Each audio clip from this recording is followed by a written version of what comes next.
for motherhood, madness, and management. Maybe you can relate to all three. Maybe on any given day, one of these is taking center stage. Our panel of experts, who you will now see coming onto screen, have unique takes on what it means to not only mother, but how to navigate the madness while managing life and work. It's my hope that we leave here with a broadened understanding and appreciation, quite honestly, of what it means to mother, to parent, and diverse ways of doing both. This honest conversation takes a ton of courage, as you can well imagine. It's personal, it's vulnerable, but it's very real. And the odds are that it's a shared experience, which you're going to hear on the screen today. So, a sincere thank you to each of the panelists for your personal courage and your willingness to share your stories, aspirations, and struggles with the ElleExcel Circle today. And now for the introductions. I had the pleasure of meeting Curtis Murphy on my first day at BMO when I walked into a management meeting, and we took one look at each other and our outfits and we said, yes, like I love it. I found a kindred spirit, and shortly thereafter there was, I would say it's like a call for volunteers for a charity function, and we proceeded to influence every executive to don a costume as a famous person, all under the guise of charity. Let's just say the pictures from that event will forever remain in the vault. Curtis has become a BMO institution, a veritable organizational memory bank for all things process and front lines, and a friend to many. You only have to attend one company Christmas party with him to see that if BMO had a mayor, Curtis Murphy would be it. He's known for his competence, his accountability, his warmth, his unflappable nature, and he always looks impeccable, as you saw in the quote reel. Even during the pandemic, I will contend, when joining a group of friends for virtual drinks, one of whom had cereal in her hair, and suddenly the incoming Mr. Murphy fades into the meeting on Teams, seated in the sunshine of his backyard, perfectly backlit, coiffed to the nines, hair freshly cut in a pandemic, and skin beaming. And this is one of the many reasons we love him. Curtis is transforming the BMO home buying journey day by day. And at night, he's raising two young boys. Welcome, my dear friend Curtis. Your Thank you, Lori. story. Never thought you'd hear that come back at you, did No. you? Well, your story to parenthood is among the most unique I have ever heard. And I wondered if you could share with us how you came to be a parent and how it ties into today's theme of motherhood. Absolutely. First off, big thank you for that kind introduction and for having me here today.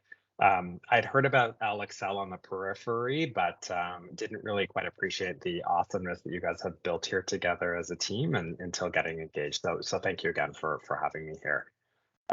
My journey to parenthood is a little different than many. So my partner Mark and I have been together for 20 years. And we had a long life together ahead of having children. In our 20s, having children wasn't really part of the realm of possibility. And then in our 30s, science and technology definitely started to shift, and we started to contemplate.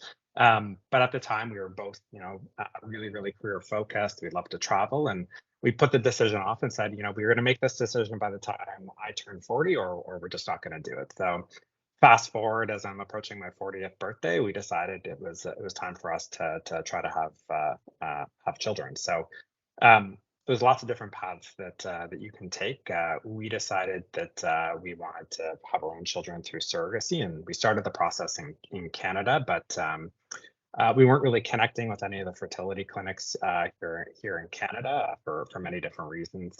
And in speaking with good friends in the US, we got in touch with their fertility agency in New York, and then quickly a fertility clinic in California that helped us on our journey. So as we started our search for a surrogate, we also decided it was probably time to let our families know what we were doing. We were, pretty private. We kept it very close to us, as Lori will know. People at BMO didn't really know I was having children until they were born, so we were very quiet about it. And so I remember we were telling my mom and my sister together, and without skipping a beat, my sister immediately said, "Well, of course I'm going to be your surrogate." And I had not even contemplated it. We were busy looking for surrogates through the agency. And it wasn't an immediate yes. There's lots of emotions that come in by bringing your family into the equation. But we decided it would be a gift to have my sister carry our children for us. So everything was going according to plan, and then COVID hit, and we had an egg donor in Nevada, a fertility clinic in LA. We were based in Toronto. My sister was based in Kingston, and what was already a complicated project and a full-time job became even more complicated. But eventually, through lots of lawyers and agencies and help, we were able to make the process still come together. So we were lucky enough to welcome twin boys into the world January of 2021 in the midst of COVID. And that's my story. So It's like a miracle on all ends, and a truly modern family. I think it speaks to your resilience, your determination to have what you want, to your family's open-mindedness, to the world embracing people who just want to love a child. Like, it's amazing. What an incredible story. And Amy, I will say that when you first meet Amy, you can't help but notice this quiet beauty and an understated elegance. You can see it on the screen today. And she will greet you with this warm smile, and you'll immediately feel a sense of connection, acceptance in her presence. And then she clicks over into this work mode, and you hear her speak, and the reality of the true force of this woman comes to bear. And she is packing a punch, I'll tell you that. As Director of Program Strategy at BMO, overseeing all branch frontline targets, scorecards, incentives, huge job. Her mastery of the numbers, trends, and all things branch and frontline at BMO is a complete standout. But what makes her really unique in my mind is how she blends together her right and left brains, all in an effort to be able to incent massive change, but without ever breaking glass, or alienating a single person. Her competence doesn't stop at the boardroom table. She is mother to 4, 1 daughter, 3 boys, a true master juggler. And on her personal path to motherhood, it was not an easy one, right? Nor was her history with her own mom. So combined, these experiences shaped her into the compassionate, resilient woman she is today. And I can't wait for her to share her inspiring story with you. Welcome, Amy.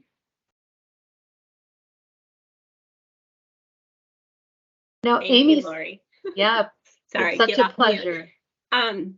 So as Lori shared, I am a mom of 4. I have a daughter who's 14, and then 3 boys, 11, 8, and 5.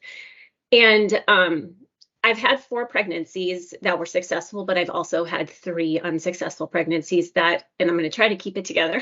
During that journey, my daughter was born, and getting pregnant with her was actually quite easy. We decided we wanted to have kids, and within a couple months we were pregnant, and told the world at like 4 weeks, not knowing what typically could happen and I think more often than not, people experience unsuccessful pregnancies. So my daughter was born, and around 6, 7 months, we started to think about, okay, gosh, we want another one. When should we start trying? I was still nursing my daughter, so I hadn't started a period yet. Knowing that I wanted to continue to nurse, but we wanted another child, we just thought, well, we'll just wait to see what happens. So gosh, about like 2 months later, I started to have this weird feeling that I might be pregnant, and took a pregnancy test, and sure enough, it was positive. But when I went to the doctor, they couldn't find a heartbeat. They couldn't find a baby in my uterus. So they said, well, let's just come back. It might be kind of early. Went back a couple weeks later, and still no heartbeat, but they were able to see my tube and saw that the baby had implanted in my tube. So I was having an ectopic pregnancy. There wasn't a lot of emotion yet, because I don't think that mentally I had really prepared, because I didn't really know. We weren't physically trying to have a baby. We wanted to have a baby, but with not knowing when I was ovulating or any of that, it was just something that was like a feeling. So over the next couple of months, I went through some injections, methotrexate, like a mini chemotherapy, they call it, to dissolve the pregnancy in my tube to preserve it so they didn't have to remove. And then when we were given the green light to try to get pregnant again, we started, and it was about 8 months of trying to get pregnant and taking pregnancy tests and trying to like take them a little bit early, because you're hoping like you can just catch something early. But I think the emotional like roller coaster of wanting to get pregnant, not being pregnant, and then finally becoming pregnant again. But we went in this time for an ultrasound because it was early, just with the history and having an ectopic. They wanted to check my tubes to make sure that I wasn't having another tubal pregnancy. And when they checked my uterus again, they saw a sac, but there was no heartbeat. So at that time we went home, and it was sad because you wait and anticipate for 8 months, like you finally get a pregnancy test, and then wham, it's like it's not Yeah, it's there. brutal, isn't it? That wait. Yes. and you got this. I know. So then we my husband and I went out to dinner, and we were talking. We didn't have my daughter with us, and I just talking about, well, how many times do we want to go through this?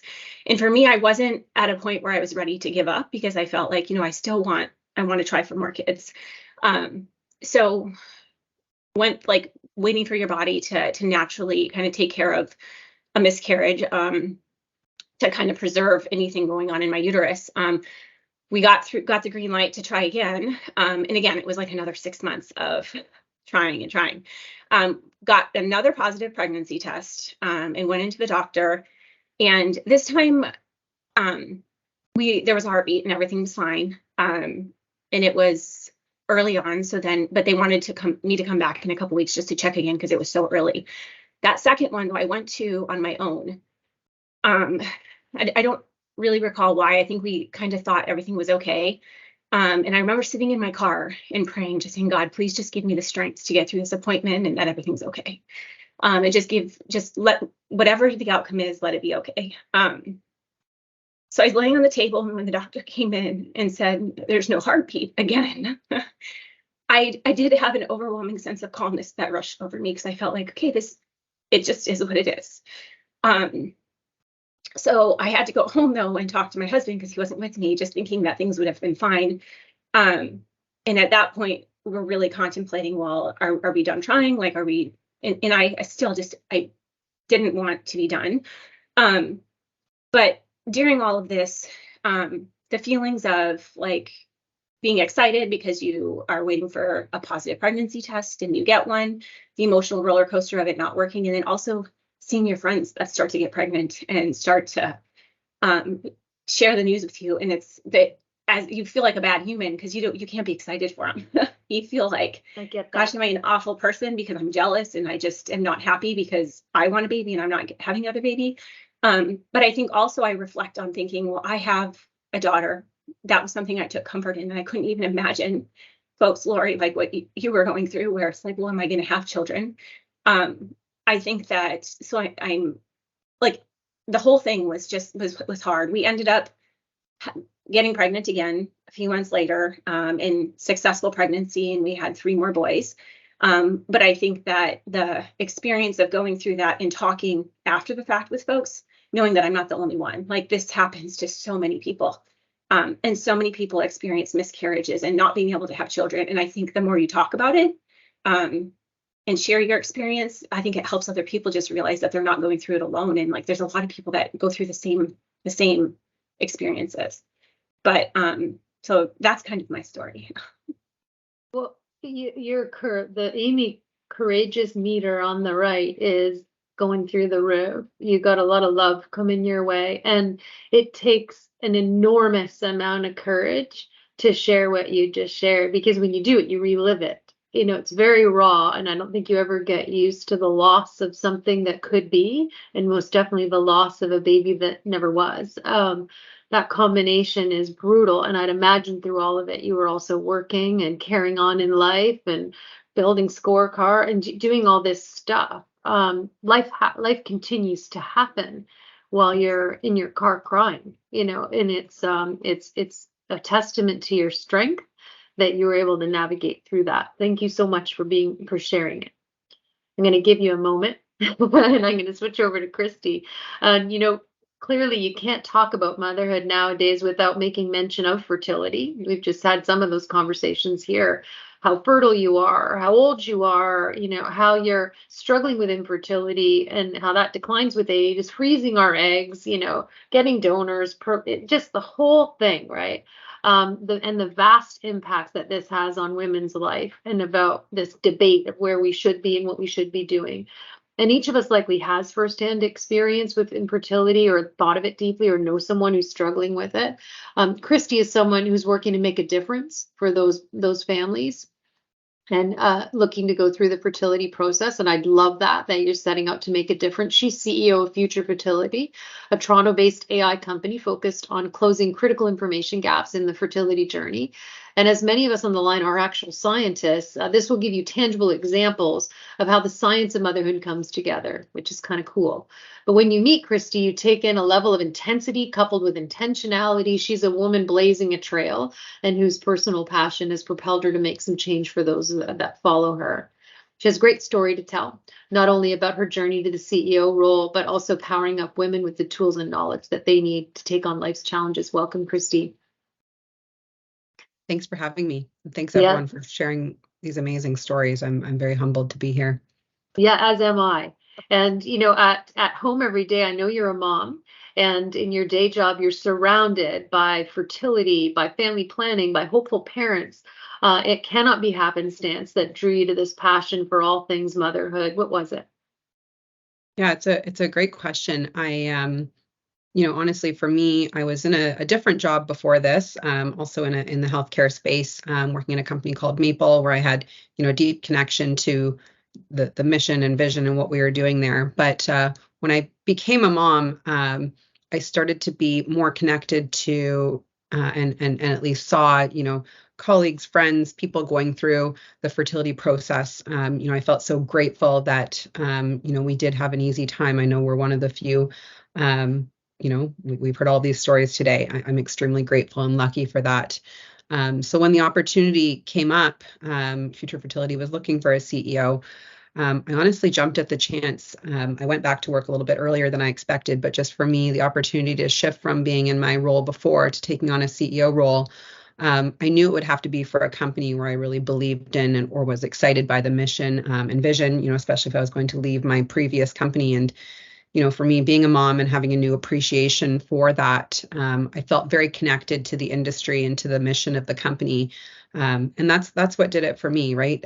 Seeing so many people I knew, women, men, going through the process and not having all the information.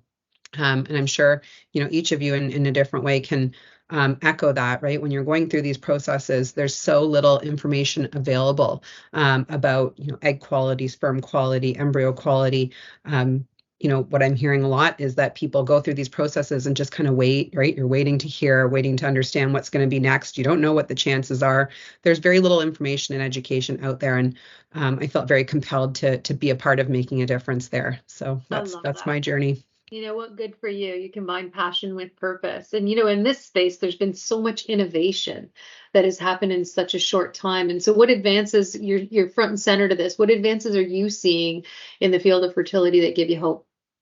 Yeah, I think first I'm seeing, a growth in access, right? It used to be something that was very hard to get, and it still continues to be expensive, but we're seeing growth in clinics and just availability of the services, particularly in other regions of the world where Canada and the US can look to those countries for motivation or inspiration.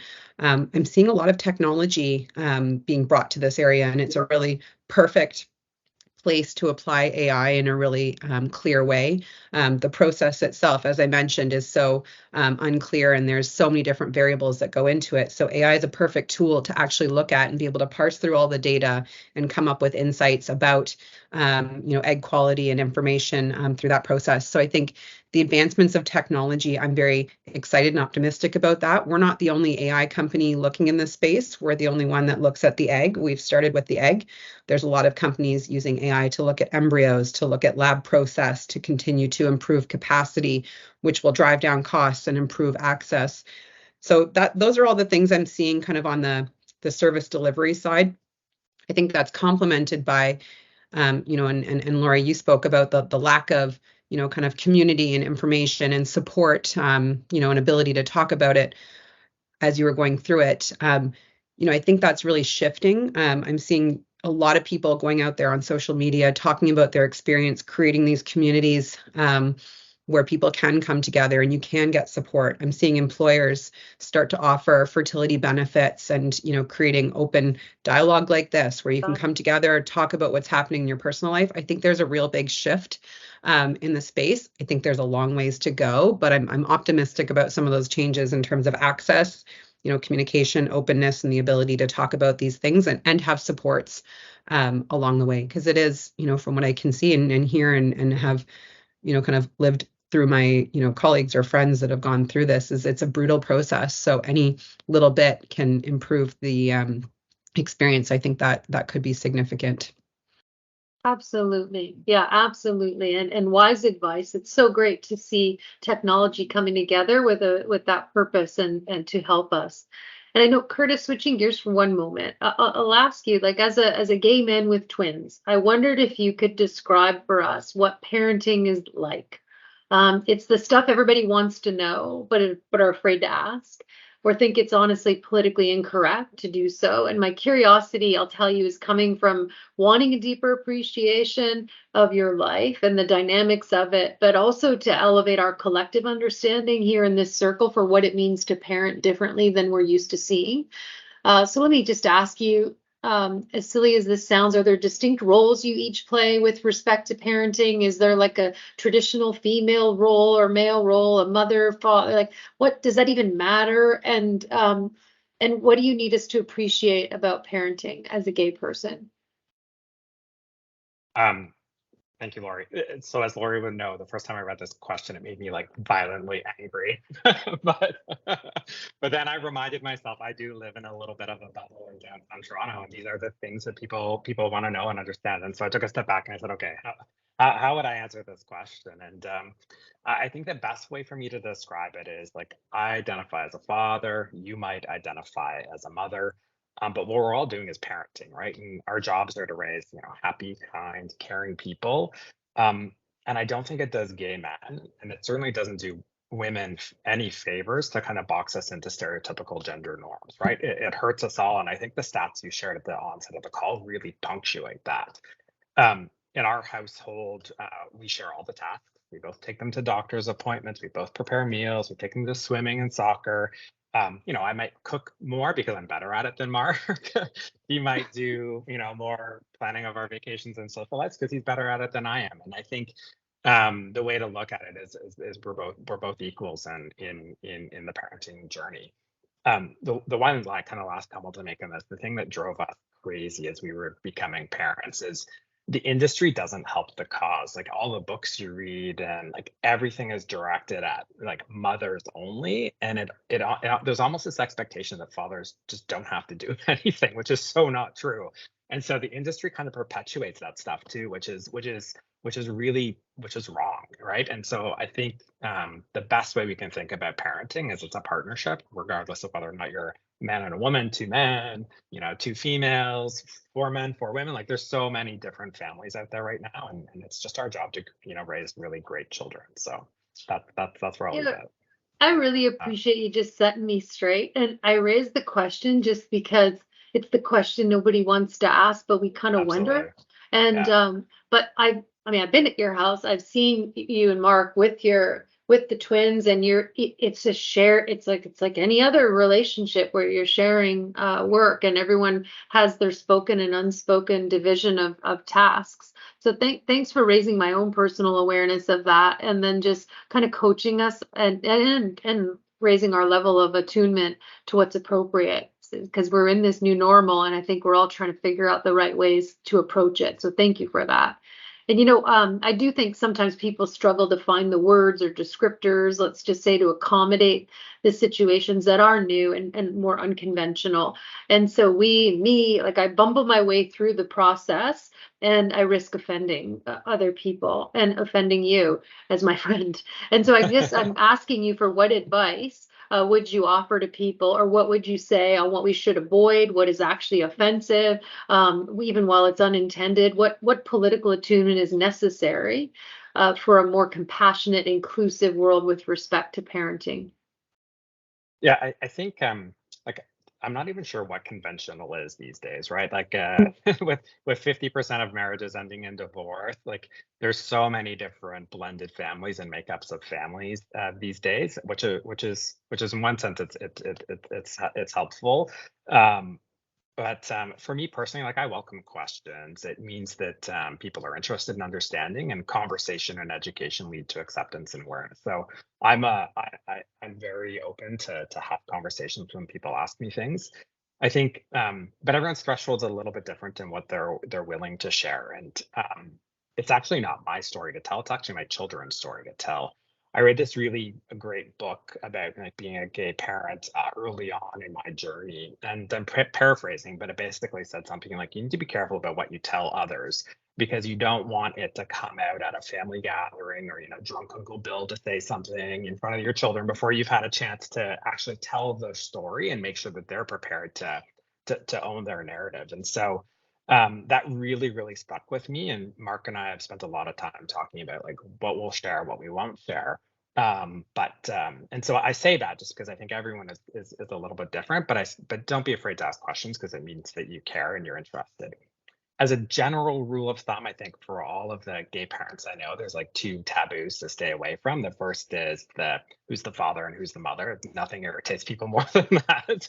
And then the second would Noted. be, yeah, and the second would be anything relating to genetics, right? Like a lot of people are curious about like, well, who's the father of the child? Is it yours? Is it Mark's? Is it like, do you know? And that kind of stuff. And you would never go up to a woman and say like, who's the father of that child you're carrying, right? Is it really your husband? It's like, so you stay away from that kind of stuff. It's just not appropriate, I would think. But and again, those are the only two things that are off bounds for me. But other people have different levels of what they're willing to share up or not. It's so true, Yeah. right? Like to think about what would be appropriate. Well, like what's good for the goose, good for the gander. Like you look at it and you go, is this really what you're asking me? Well, I love that. And it's good education and awareness for us. So it's like inclusive of all, like think of it through that lens. And I know parenting is really what I'll just say is a cyclical process. Like we're parented, we become parents, we later parent our own parents, let's face it, as they age. It's this circle of life, right? And for but we all know that our own mothers are among the most impactful relationships that we have in our lives, and that is for sure true of me. They literally birth us, they shape us, they define for us what is good, what is to be feared, what makes us feel secure, triggered, and at home. The journey for many of us from childhood to adulthood with our mothers is quite profound, right? They can bring us great stress and a level of comfort that we would never know had it not been for our moms. So as we approach Mother's Day, what is it that your own mothers have taught you about how to parent and how to be good humans and the realities of your own potential? Amy. So I think about my mom and oh my gosh, I have her on a pedestal. She could do no wrong as I look back. I know that she's human and there's things like I can speak to some of the things that I feel like, gosh, Mom, why did you do that? But I would say that when I think about just raising my kids and them being very young, something that she was very good at is she was just let us be kids. She we didn't have to be perfect. We could have messy faces. Our clothes didn't have to match. Like she was going to fight the battles that were worth it and leave the other stuff alone. So when I find myself trying to push my kids to wear something that I'm just for a picture or for school, and they just it's a fight, let's just leave it be. It's not that big of a deal. If you're not going to wear your jacket to school, you're going to freeze and you're going to be fine. But when it comes to the things that are more important about being nice to friends at school, and why did you decide to tell a friend something that maybe not wasn't so nice, let's spend the time on those areas versus the little things that don't matter. And I would say also right away, when I was first a mom, everybody had their ideas about what you should do, what you shouldn't do. Also having pets, how are you supposed to raise a dog? And I think my mom handled that kind of stuff with grace. She told me, Amy, just listen, don't get mad. Just listen to what they have to say, take it for what it's worth, and you can use it or you don't, but you don't have to get upset about the opinions that they're sharing with you. You know what's right, and you can, what's best for you and your family. But at the end of the day, everyone's going to share their opinion and it might not be the same as yours. And I, part of that I agree with, but then sometimes I feel like if somebody's really telling me something that I don't agree with, it's okay for me to tell them that and to share, well, no, I disagree and this is why, or actually I like to do it this way. So to have my voice be heard. My mom was somebody that didn't share her voice often. And I think that's something where I've learned that I want my voice to be heard, whether if it's in my marriage or if it's in my work environment or if it's with my children. Like I need my children to know where I stand on certain things, and it's okay to share those ideas. But I have more to say about my mom, but I would say that her patience and the way that she lived life and raised us as kids, like, gosh, I miss her. She's not with us anymore, but she was an amazing human being. Thank you. Curtis, how about you? Yeah, my mother, sister, and I have a very, very close relationship. I lost my father when I was 4, and my mother was 4 or 5 months pregnant for my sister at the time. And so I remember being 5 years old and feeding my baby sister and rocking her while my mother was out on a riding lawnmower cutting the 2-acre lawn that we lived on at the time. So, she's taught me a lot. She's taught me, perseverance. She's taught me how to be a great parent and to never give up. And she plays such an important role with my children today, which I love. And she was really supportive of the process. You can imagine being a mother.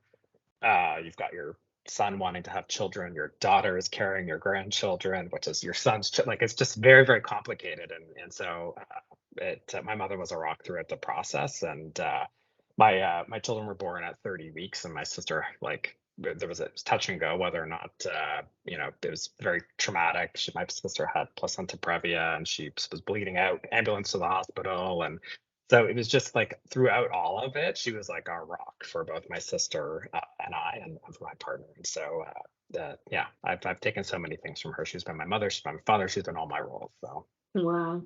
Yeah. Christy. I think the biggest thing I learned from my mom is patience. I know Amy mentioned that as well. I'm not a patient person. All my friends and people that know me would know that. I saw my mom and how patient she was with us, letting us be our own people, letting us have our own opinions, our own feelings about things, wear what we want, when we want. And I really appreciated that. And I think I especially recognize that, as becoming a mom and seeing, all the things that she did. And I think I've learned a lot from her, as I become a mom. I think the other thing I learned from her was commitment and dedication. So my mom's a ballet teacher, and I, grew up doing dance outside of school, and I'm really grateful to that. I think having an extracurricular like that you can be so passionate about, and I modeled after my mom. I was, inspired by her and wanted to do her proud as my dance teacher. And I think that taught me a lot about, ambition, but also having, a personal life outside of, school, work, whatever it is, and the importance of having, an artistic or creative outlet for something, and taking the time and space to do that for yourself.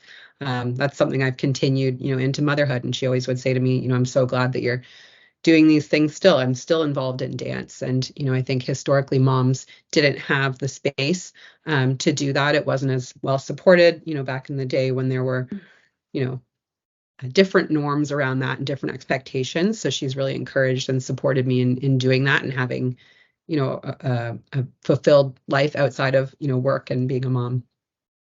Awesome. My mom is the youngest of 3 sisters. And when I was a teenager, she was headed down to South Carolina to her sister's house. And this was a common occurrence. She and all the girls would get together and whip up a frenzy and then head south. And my aunt had just moved into a new house, so there was some landscaping to be done. And so she disappears, me and my father are at home, and she's off with her sisters. And it's odd because like a couple of days we don't hear from her, right? And 2, 3 days. And then on the 3rd day we hear from her. We're like, hey, what are you doing? And she's like, well, I built a retaining wall. We're like, what do you mean? What do you mean you built a retaining wall? She, well, yeah, it's some cement blocks and we put up a retaining wall in the backyard to prevent the alligators from coming up off the thing. And we're like, what the? And then a couple days goes by, we don't hear from her again. And then we get this photograph where they built like all this stone patio stones and this whole backyard. They'd ripped apart the backyard. And we're like, how'd you do it? Right? Like, where did you learn how to build a retaining wall? And she's like, YouTube. There's YouTube. Like you could just YouTube it. And so there she is, whipping her sisters around the yard. They're wheelbarrowing. My uncle's off running errands at Home Depot to pick up supplies for this. And so when I look at it, I reflect back. My own mother taught me about limitlessness. Like my life, the life has no boundaries for women. That women set them, they break them, and they recreate them. And she also, I would say, taught me personally that family is the centerpiece of like everything. You anchor there, that's your core strength. You draw on them to manage and navigate through life. And then finally, and Curtis, you'll appreciate this, and most profoundly, she taught me about the power and importance of costumes. Because there's not a family event, honestly, in my house, this is a true story, where you're not expected to dress up, wear a hat, put on a boa, fastener. We celebrate the queen. We do all kinds. I mean, it's crazy, right? We're born into the circus in my household. And this sort of, I'll just say, pairing seriousness with silliness is in and of itself like a life lesson to strive for, to not take yourself too seriously. And I love that. Yeah, I love my mom. She's a true force. And I know that for so many of us, we spend so many years taking, let's say, our moms for granted, right? Especially as we're younger, we don't fully appreciate all that they can do. And we're busy building our own lives. We're busy becoming parents ourselves or trying to become parents. And we just sort of assume that they're always going to be there, right, when we need them. Yet when they're not, there's this little horrible sense of being untethered and floating in the universe like some kind of satellite searching for solid ground. It would be the way I could describe it. And Amy, I know that this is a reality you know all too well. And can you just tell us a little bit, to the degree that you're comfortable, about the loss of your own mom and what did it teach you about parenting and yourself?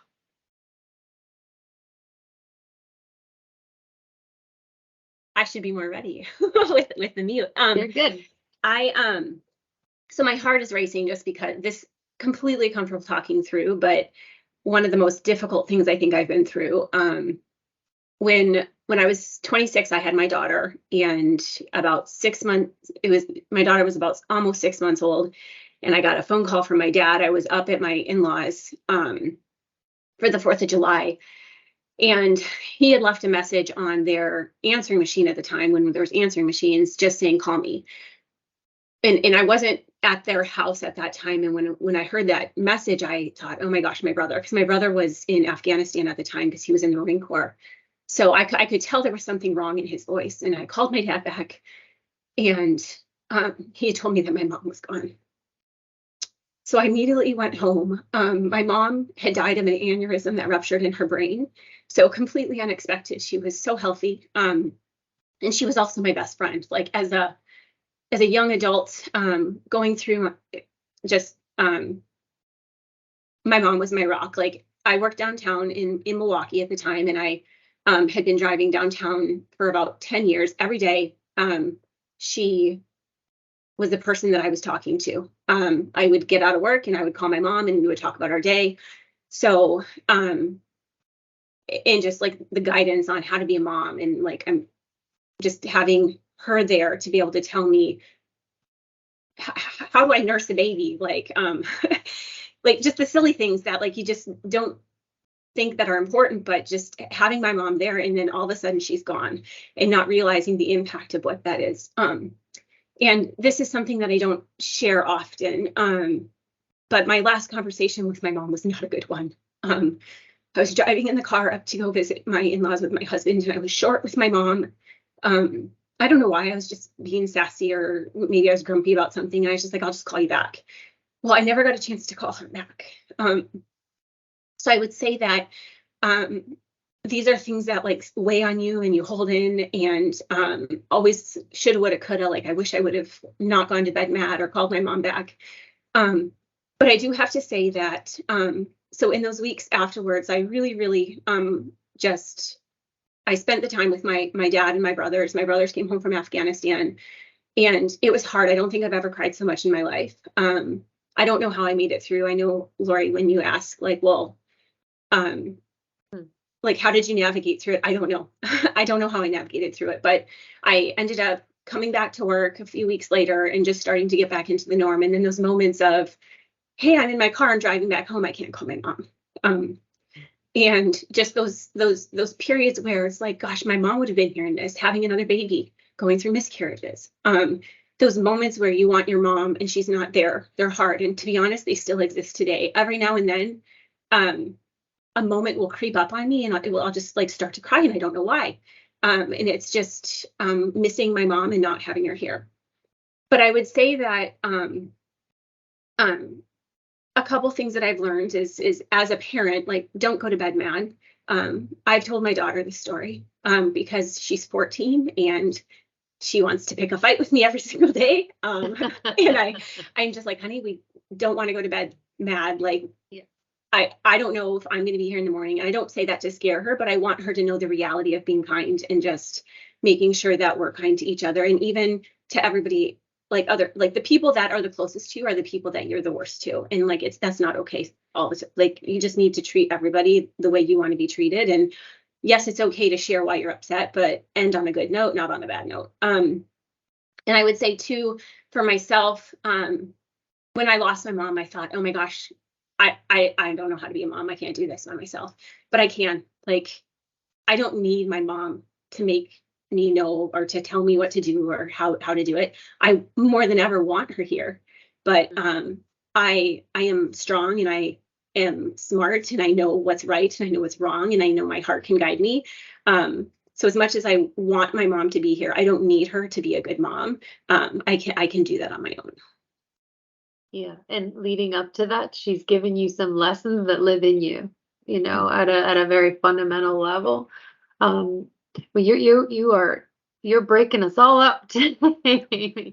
Your own story is hard enough, but to have the courage to share it is something else. So hopefully you're feeling the love in the chat thread. When you take a beat, you can see that you got a world of support behind you. And I'm going to stay with you for one more moment, but as a working mom in a really large company with huge responsibilities, what advice would you give to bosses, other leaders, to companies about how to manage and create an environment where moms can excel? I would say make it easy for your teams to make choices so they don't have to feel guilty. I think the largest struggle is feeling guilty about leaving work to go to a child event or because a child is sick. That's the last thing you need because you're already feeling like, oh my gosh, I have so much I have to do now. I have to go deal with this. You don't need somebody chirping in your ear about, well, we got to get this done. Or again, like, are you serious? Like, I've had both experiences of having a leader that understands and appreciates and also a leader that just has no idea. An old boss in a team meeting once said, you know, this organization isn't going to care if you miss your child's recital. At the end of the day, I, as a manager, appreciate the extra time you put in, but the organization isn't going to like recognize that. So your children are going to remember if you miss a recital, or they're going to remember if you miss a graduation type of event. And her advice was, you know, you can't take those memories back and you can't come back to find it. So make time for it.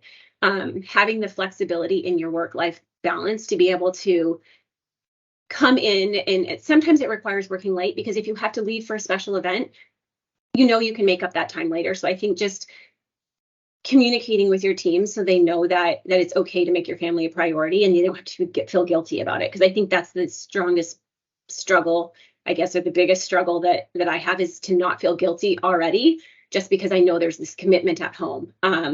And my leadership team now is phenomenal, but I would say that I've had along the way those different experiences of like, oh, you're sliding down the brontosaurus tail. It's like, you don't need to hear that. Like, I gotta go pick my kid up from daycare. I can't like stay any later.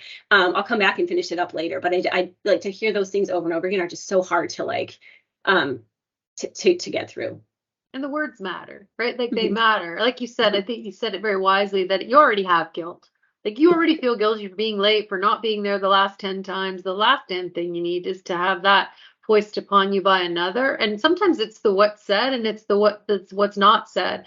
And so the suggestion is say something, like say, you know what, you must be a phenomenal mom and good for you. And go do what you got to do. We're going to be here. What can I do to help you? That fuel puts the confidence in the person and helps alleviate their guilt. And you want loyalty, that's how you get it. you want earn loyalty, just be a kind person and have at it. But if you're only thinking about the business, the way to get it and the way to get sustained employee engagement is to care about the person. And you care about the person, you care about the brontosaurus tail. I don't even know what one is, but I care because you care, right? Like you care through extension, and you do that, and you get a very different workforce, which, as the data shows, we need it, right? So I'm going to just ask a question of all of you, a bit of a rapid fire here. Just 3 pieces of survival advice, let me call it that, for the working parent. All right, I'm going to start with Christy and Amy, give you a bit of a break for a moment. Oh, me first. Okay. First piece, along with the guilt, but I would say don't have guilt for prioritizing yourself. I think that you become a better parent when you take time, take a breather, grab dinner with your friends, take a coffee, leave the house, like anything you can do to create that mental sanity for yourself. And that's not just going to work, right? Going to work is not a break. So I think that's number 1. Number 2, ask for help. I'm not always good at this, but I'm getting better. My husband's always on me for that. If we're out with family or somewhere else, rely on people around you. They're happy to help. I have a friend about to have a baby, and I'm, desperate to see where I can help her, right? Your friends, your family, people around you want to offer help, but sometimes don't know where to place it. So, give them that chance. Those would be my biggest 2. I only have 2, Lori. I hope that's okay. Yeah, no, they're a power packet too. So thank you for that guidance. Curtis, what 3 pieces of advice ish for the working parent? Very similar to Christy, so just different words. You need to take care of the caregiver first. I really, really believe that. And so whether that's, as you mentioned, finding time to work out or eat healthy, like it's very easy to give up that time for your children. Second is outsource and delegate what you can. I remember my grandfather asked him before he passed away, what would you have done differently in your life? And he said, I wish I would have outsourced more stuff so I could spend more time with my family. And so if you can, I've started to outsource lots of stuff around the house that I used to do myself. And then the third is it really does take a village. And so don't feel bad if you have a nanny or parents or whoever helping to raise your children. They benefit from having other people other than you watching over them all the time. And it really does take a village to raise your children. Such smart advice. Amy, survival advice for a working parent. I know I feel like it's a broken record because I'm going to say some of the very same stuff. But I ask for help. I think that this is something that we haven't done very well lately, but it's getting to a point where it's like, what's the carpool? Who else is taking? Can we split up the tasks? Because you just can't be everywhere at once. And it's okay to ask for help, even if you can't help out and give it back. We also ask our in-laws for a ton of help. And I don't even know how we would get through without having grandma and grandpa here.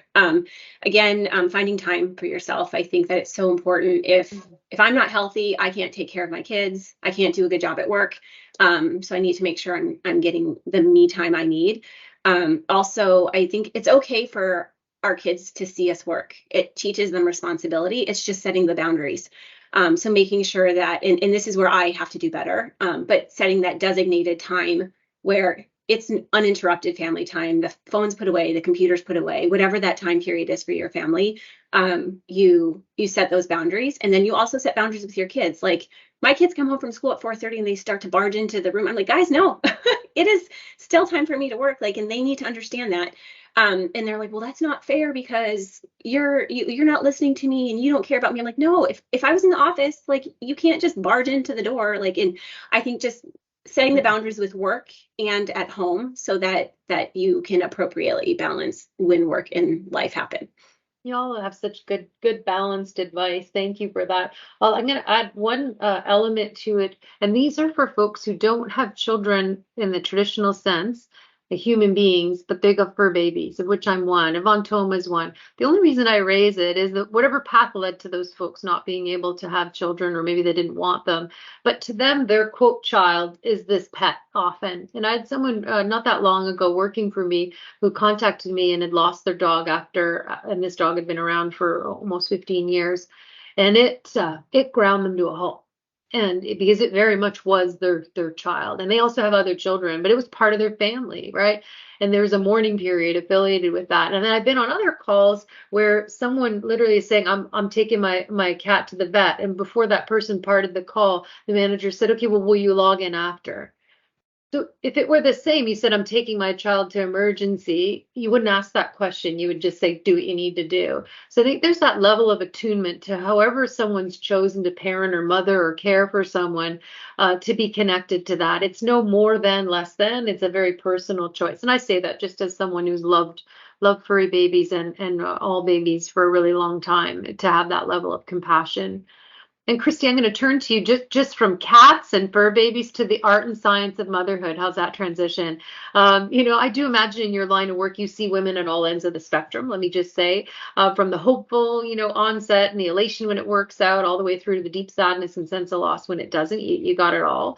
Yet you're in a space where I think kind of heart and head meet, and the science of the woman really. And I can tell you from my own experience going through fertility treatment, many days I just felt completely disconnected from my body, like I was in some kind of evil science experiment of not of my own choosing, kind of plowed with daily needles, hormones raging, you name it, and really just not feeling like a woman, at the end of it all, but rather this vessel, and a dysfunctional one at the time. Yet you're taking the best of science and technology, and I would just say bringing women hope. And what a fine line to navigate. Really tough. How do you navigate that? How do you manage to stay true to the science and the facts while ensuring you stay connected to the person or the people that you're supporting through to the end patient? Yeah, it's a really good question because, especially in the industry I'm in, we're not necessarily directly connecting with the patients ourselves. We're providing a service to the clinics which give them information that they can carry through to their patients. But we've tried to be very cognizant that information isn't just for doctors and the lab folks working with our technology. It's also for the patients. So we've worked to make sure that information is available to patients in a patient-friendly way.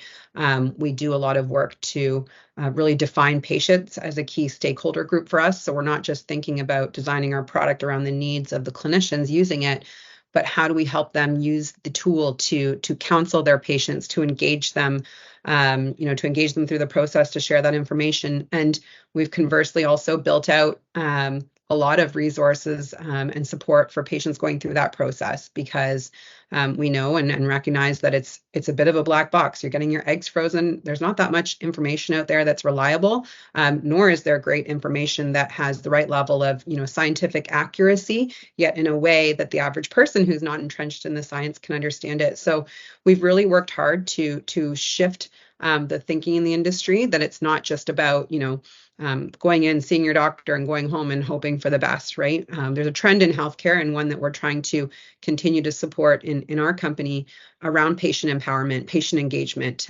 There's all sorts of data and stats that show that an engaged patient, an informed patient, has better outcomes overall. And we really do believe that by giving patients the tools and information to understand their personal circumstances, their personal situation, egg quality, other parts of the process, will create better outcomes, not only for the patients, for the clinicians that are working with them, because the patient better understands and is more equipped to make decisions, more equipped to respond, and kind of work through the details, right? Fertility is a complex process with so many different variables. So we're really trying to make sure we stay connected to that, and have an awareness of the patient's role in that journey, and really empower them as a part of it. But you're right, Lori, it's very hard, and I think easy when you're doing technology, to just be so disconnected from it. So we've really had to work hard at that, and it's at the core of our values as an organization, to be intentional around engaging the patient, understanding the patient experience, and doing everything we can to live that. Well, good for you. And I think the theme in there around empowerment is one that obviously the folks on the line here care deeply about on all ends, not just female empowerment, patient empowerment, you name it. Information is power. I see that every day in my day job, so I get it, and thank you for that balance. And Curtis, I'm going to fast forward a dozen years ahead, and your boys are teenagers, right? And their friends approach them and they ask, where's their mom? Where's your mom? What do they say? And what would you want them to say about how they were parented? What would you want teens to understand about your family and others like you? Yeah, it's a great question, and unfortunately, it's going to happen well before they're teenagers, I'm sure. And so, Mark and I have thought a lot about this, and it's, they're lucky to have two awesome dads to take care of them. I think when I think about, my job as a parent, it's about how to make them confident to be able to respond in the moment. And I think this applies to, many different minority groups because, children can be mean, whether or not it's race, religion, sexual orientation, whichever. Um, you have to prepare your children on how to respond to, uncomfortable situations, potential bullying, etc. So, despite what I hear on the news every day, I do have hope that my kids are going to grow up in a more inclusive environment than I did. But my job is to prepare them for the worst. And so, but at the end of the day, I hope they answer that we were lucky. We had two fantastic fathers to raise us. I love Um, that. there's this really cool book that's called Stella Brings the Family that we read to our children often, and it's about this little girl Stella, and she's got two dads, and it's Mother's Day, and the teacher's throwing this Mother's Day event, and how do I like, and Stella's really nervous for like 3 days because she doesn't know who she's going to bring to this Mother's Day event. And through all of these conversations with the children around the air, they say, well, who packs your lunch? Well, my daddy does that. Well, who does your hair? Well, my grandma does that. And and all the children realize that there's different people that do all those important things for them in their life. And so it's just a recognition again that there's many different makeups and families out there. So Yeah. Love knows no sex, and there's no traditional composition for it. And I think you said it earlier, like it takes a village, right? Yeah, so good advice. Thanks for that. And I know through ElleExcel, we've explored this idea of what it is that makes each of us remarkable. As a hallmark, I would say for self-confidence, self-awareness, and just the ability to be able to articulate it and say it in a way and bear witness to your greatness. And I realize, hard as it is to say, what is it that makes you remarkable, Amy? So I think I can think of about 5,000 things, but you do you. I remember the first time I was asked this question in the very first ElleExcel, and I'm like, oh my gosh, I think.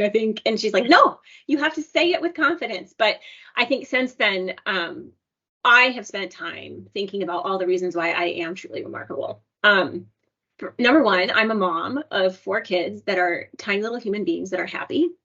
And I work, so somehow I've figured it out. I'm also remarkable because I am smart and I do a good job at my job.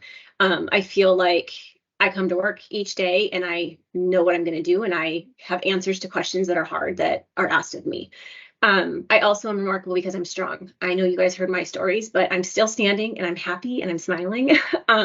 There's things I learned through those experiences, but I'm a strong human being. I also am remarkable because I just ran a half marathon with my daughter. After not running for 15 years, put on the running shoes and said, I'm going to do this, and we finished. So that is why I am remarkable. Oh, good God. I mean, and then some. Curtis. How do you follow that? I'm remarkable because I'm an awesome father and partner. I'm a great listener, and I don't take anything for granted. All true. I mean, all true. Christy. I'm remarkable because I think my biggest skill I've learned that I'm good at is building a team. I'm very good at finding people, bringing them in, identifying their skill set, and, kind of moving roles and scopes around in an organization to get the right people in the right role. I'm very proud of that. And then also, echoing what the other said, I think I'm a very good mom. I mean, I know I'm a good mom. And I'm proud of how patient I've become. I like all of you, your unapologetic greatness. Way to go. Not easy question to answer. And to all of you in this order, on this podcast, I tabled the idea of what I'll call as a power pack. And this is this idea of a constellation of support you draw on to keep you going and thriving. And from the people that you surround yourselves with, to the practitioners you seek help from, to the habits you form, what's your power pack, Amy? So number one, my faith. Number two is I have a great support network.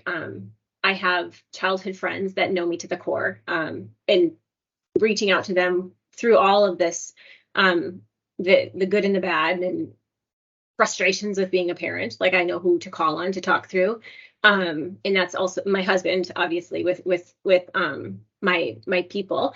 And then also exercise. There's no better way to clear my head than to get into a sweaty exercise where I can't think of anything except for how I can't breathe and my body hurts, to get all the stress and the crazy out of my brain so that I can refocus. Awesome. Curtis. Family for sure, whether it be my partner, my parents. My children have this unique ability to just melt away my bad days when I walk through the door and I say, Papa, like it's just like the best feeling ever. Friends and travel. Like we love new experiences for just like reset the brain. So Thank you, Christy. Yeah, for me, my husband and daughter, of course, coming home and being able to clear my head at 5 p.m. I'm very good at getting out of there and spending a couple hours with her before bed. And that it's true, it really just melts away the bad days. I agree with you, Curtis. Totally changes your mindset going into the evening.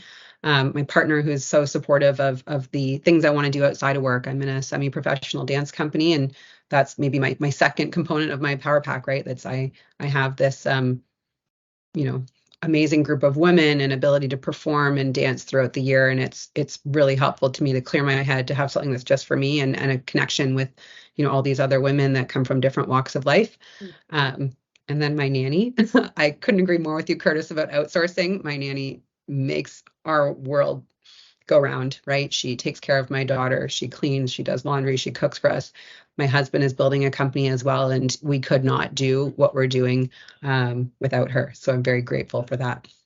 Thank you. There's something that's really transformative that happens when people come together in a shared experience, even if they came onto the call not recognizing that they had anything in common. You leave with an elevated understanding, an appreciation for the various layers of a person and the story that preceded them arriving there on that day, their lives, the fullness of that.